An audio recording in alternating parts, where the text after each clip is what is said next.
సంబంధించినటువంటి ఎమ్మెల్యేలు కానీ మంత్రులు కానీ ఇంకా కీలక స్థానంలో పనిచేస్తున్నటువంటి రాజకీయ పార్టీ నాయకులకు దీంట్లో రైతు భరోసా కింద నిధులు ఇవ్వద్దు అనేటువంటిది పెట్టుబడి సాయం ఇవ్వద్దు నిర్ణయం తీసుకోవడం జరిగింది. తర్వాత ఐఏఎస్లు తర్వాత కీలకమైనటువంటి కొద్దిమంది అధికారులకు పై లెవెల్లో ఉన్నటువంటి వారందరికీ రైతు భరోసా కింద భూమి ఉన్నా వ్యవసాయం చేస్తున్నా అక్కడ సాగు భూమి ఉన్నప్పుడు కూడా వారికి పెట్టుబడి సాయం ఇవ్వద్దు అనేటువంటి నిర్ణయం తీసుకోవడం జరిగింది.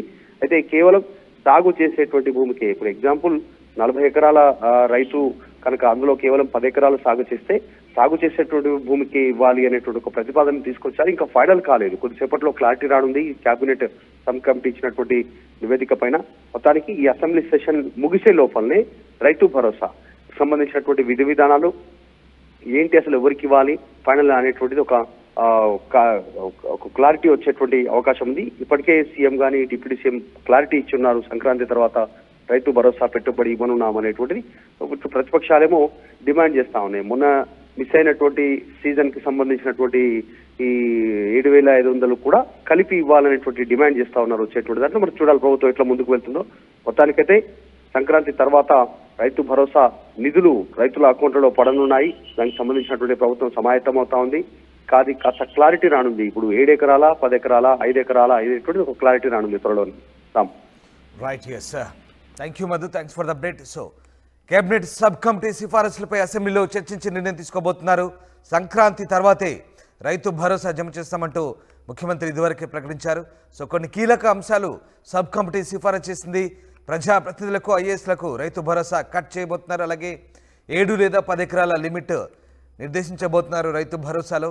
ఈ మేరకు మల్లు భట్టి విక్రమార్క నేతృత్వంలో సబ్ కమిటీ కీలక సిఫారసులు చేసింది.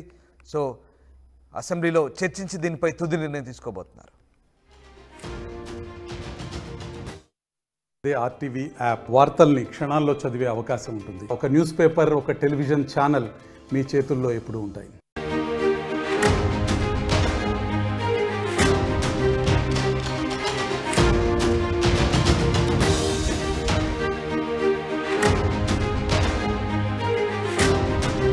రైతు భరోసాకు 7 లేదా 10 ఎకరాల లిమిట్ కేటాయించినట్టుగా తెలుస్తుంది. ప్రభుత్వానికి కేబినెట్ సబ్ కమిటీ మేరకు సిఫారసు చేసింది.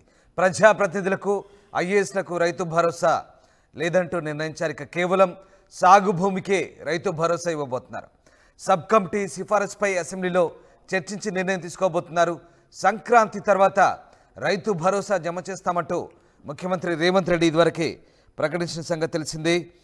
ఇక కాంగ్రెస్ ప్రభుత్వం ఏర్పడి ఏడాది పాలన పూర్తయిన సందర్భంగా ముఖ్యమంత్రి ఈ ప్రకటన కూడా చేశారు.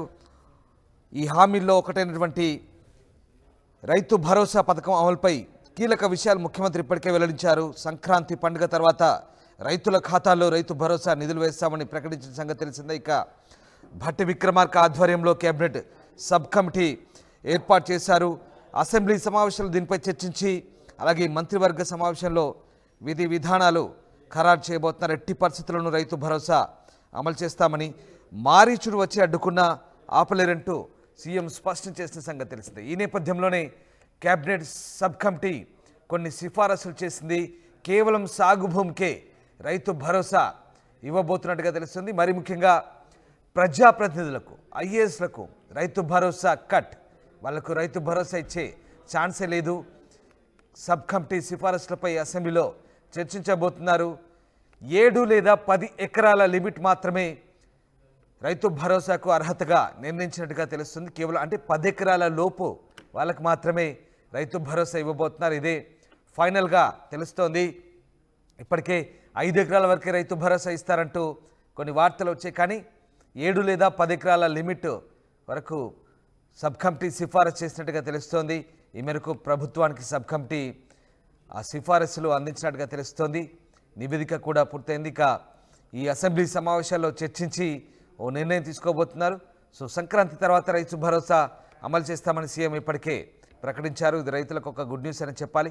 సో మొత్తం మీద cabinet sub committee Mallu Bhatti Vikramarka ఆధ్వర్యంలో కొన్ని సిఫారసులు చేసింది. రైట్, తెలుసుకుందాం. మా కరెస్పాండెంట్ మధు జైన్ అవుతున్నారు. మధు, కేబినెట్ సబ్ కమిటీ సిఫారసులు ఏంటి, రైతు భరోసాకు సంబంధించి ఎట్లాంటి విధి విధానాలు ప్రభుత్వం రైతులకు చెప్పబోతోంది?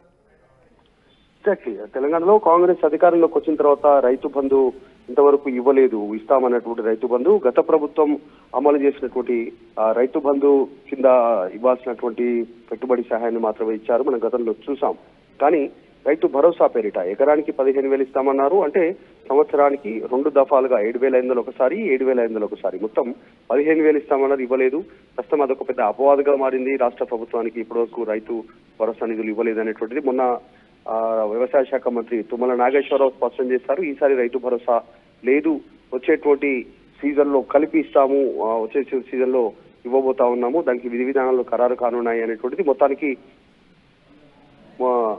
Sub committee, cabinet sub committee ఒక నివేదిక తయారు చేసింది. దీనిపైన ఫైనల్ నివేదికను ఈ రోజు దాన్ని ప్రవేశపెట్టనున్నారు. దానిపైన చర్చ జరిగే అవకాశం ఉంది, అభిప్రాయాలు కూడా తీసుకునేటువంటి అవకాశం ఉంది. ప్రస్తుతానికి కేబినెట్ సబ్ కమిటీ ఒక సిఫారసు చేస్తా ఉంది. 7 నుంచి 10 ఎకరాల లోపు ఉన్నటువంటి సాగు చేసేటువంటి భూములకే రైతు భరోసా కింద ఇవ్వాల్సినటువంటి పెట్టుబడి సహాయం ఇవ్వాలనేటువంటిది సూత్రప్రాయ నిర్ణయం తీసుకోవడం జరిగింది.